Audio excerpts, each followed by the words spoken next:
So welcome back to Listen to the Rumors or Profit from the Truth. This is a series designed to help real estate agents make good decisions for themselves and their careers. Thanks for joining us again. I'm Dave Batty, and with me today I have three wonderful guests. We're going to be covering our sixth and final topic, which is around making good informed decisions. And since we're in the business of real estate and doing transactions, we thought, well, who would be better to do that than our brokers of record? So Alex, Dave, John, thank you guys for joining me. Our pleasure. Alex, why don't we go ahead and start with you? How long have you been in the real estate business for? Well, I've been licensed since 1992, and I've been selling locally since 1998. Okay, so you've been around. You've been around for a little bit. A few years. Okay, and your current role? So I'm the broker of record in the Devon Wayne office. Awesome, good. Mr. Ashe, how about you? I'm Dave Ashe. I am the broker of record in the Exton office, and I have been in the business since 1985. 38 years. Beat that, John. Beat that. I could beat you all year there. I cannot beat that. I'm John Patrick. I'm the broker of record at our Westchester office, and I've been in the business since 1997. That's awesome. That's great. Well, I'm honored to be in your company. So I did a little research on the three of you.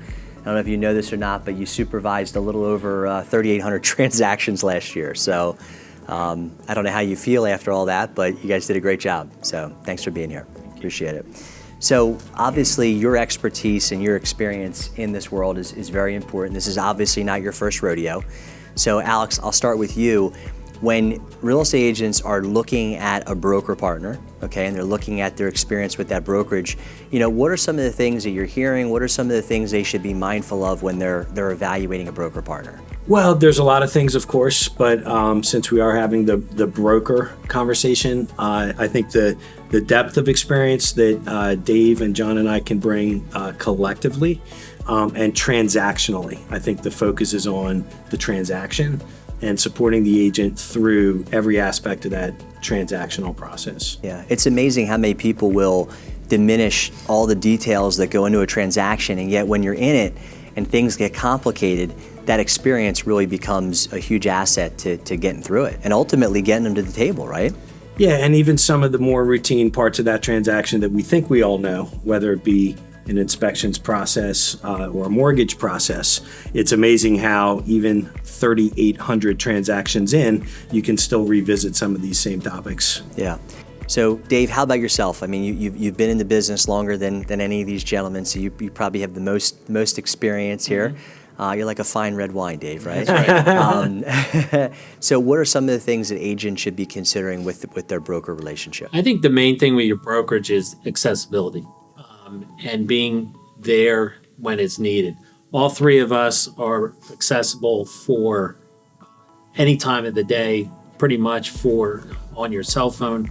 But the other nice thing with the three of us is we're all running teams on our own as well, small teams within our offices.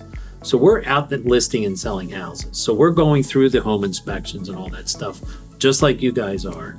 And we're available, and that's our main thing. My main thing is, if I get a phone call, I usually respond to it right away. Yeah, when you're in the moment too of a really complicated deal, mm-hmm. and things are getting out of control, like 10 to 15 minutes seems like a long time. Yeah. So like really that responsiveness from the broker to me and from the people that I talk to all the time, they say, hey, that's one of the most important things to me. Well, not only that's very true, but I mean, there are times when they're down the hall in the title company at a settlement and they need us. And if we're not in the office, which most of the time we are, but if we're not in the office, we're accessible by one phone call. Yeah. And we can hopefully, resolve the problem. It's not the end of the world.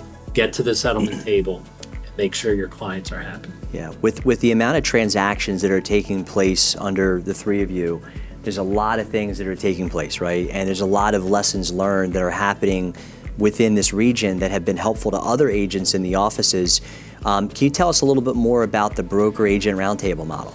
Yeah, the Broker Agent Roundtable, we call it BART, started in Exton almost 20 years ago by Brian Brainerd, who was the broker before me. And it's every Tuesday morning for 1 hour, 9:30 to 10:30. Pretty much we don't cancel it for anything. And it's whoever wants to come in on all three offices, or sometimes we have guests coming in that are with another broker now. But the three of us it's on Zoom right now, but the three of us are there and we just say, okay, guys, what do you want to talk about? And all of a sudden we're talking about stucco, or we're talking about inspections, or we're talking about seller's disclosures, or almost anything. But they have three opinions on all three of the brokers, usually there every Tuesday. Yeah. Well, I had wrote down two words with different brokers that I've worked with over the years. It's the style and the approach, right? Like you want to work with someone that I think is non-emotional, that's very logical, right? That can kind of be the calm in the storm. Right. And because when you're going through a stressful time, you really need stability. You need a rock. And I think people really need to be mindful of those relationships because it makes a big difference day to day. Especially if it's a newer agent where this is maybe their third transaction and it's the end of the world to them. But if they can call up one of us, we can calm them down and say, it's all right, we're going to do this, we're going to do that, you'll be fine. And then all of a sudden they feel much better and they can go back into their clients and feel stronger. Yeah, thank you very much. All right, JP. So we were talking about the broker relationship, things to be mindful of. I know you're on the street hearing a lot of different things. What else are you hearing and seeing that's important to agents out there today?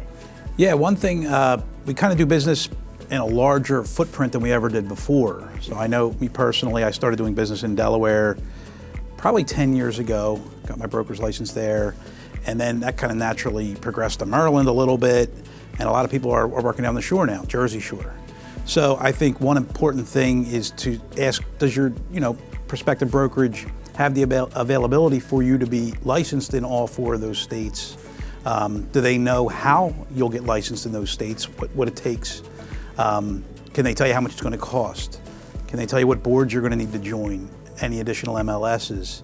And I think the way we do business now is just so much broader than it used to be. When I started, it was you sold in your town, and the world's your oyster now. So I think it's important to make sure that you can do that if that's something that you want to do, and even consider the fact you may not want to do that right now. I didn't, and then until I did. Yeah.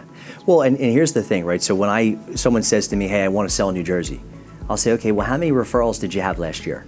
They said, one. Okay, great. Does it make sense to get your license if you have one referral a year? Probably not. Probably not, right? But then if someone said, hey, I actually had referred 5, 6, 7, 8 opportunities, and with the prices down the Jersey Shore, as you know, all of a sudden it becomes a lot more lucrative to do that. It adds up. And another thing to ask your prospective brokerage is, will there be extra costs to sell in other states? Will you have to pay another brokerage under your company's umbrella to sell in those different states?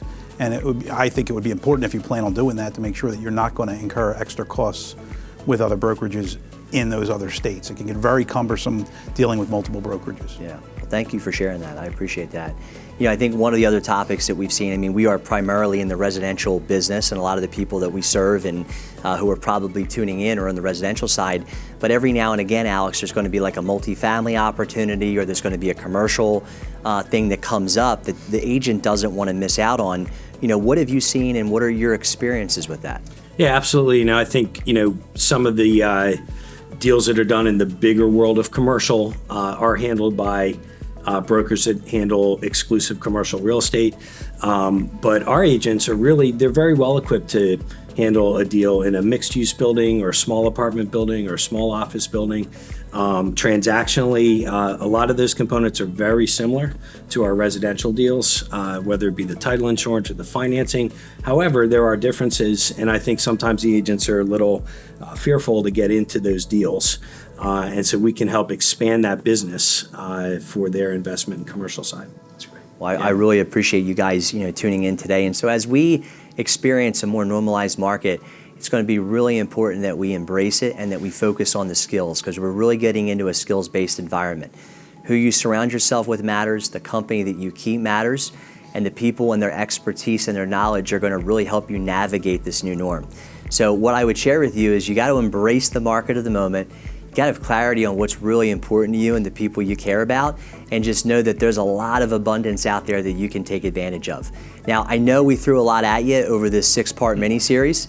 So if you have any questions, any thoughts, any concerns, you want to brainstorm it, let us know. We're here to help. I want to thank you for tuning in. Until next time, I'm Dave Batty.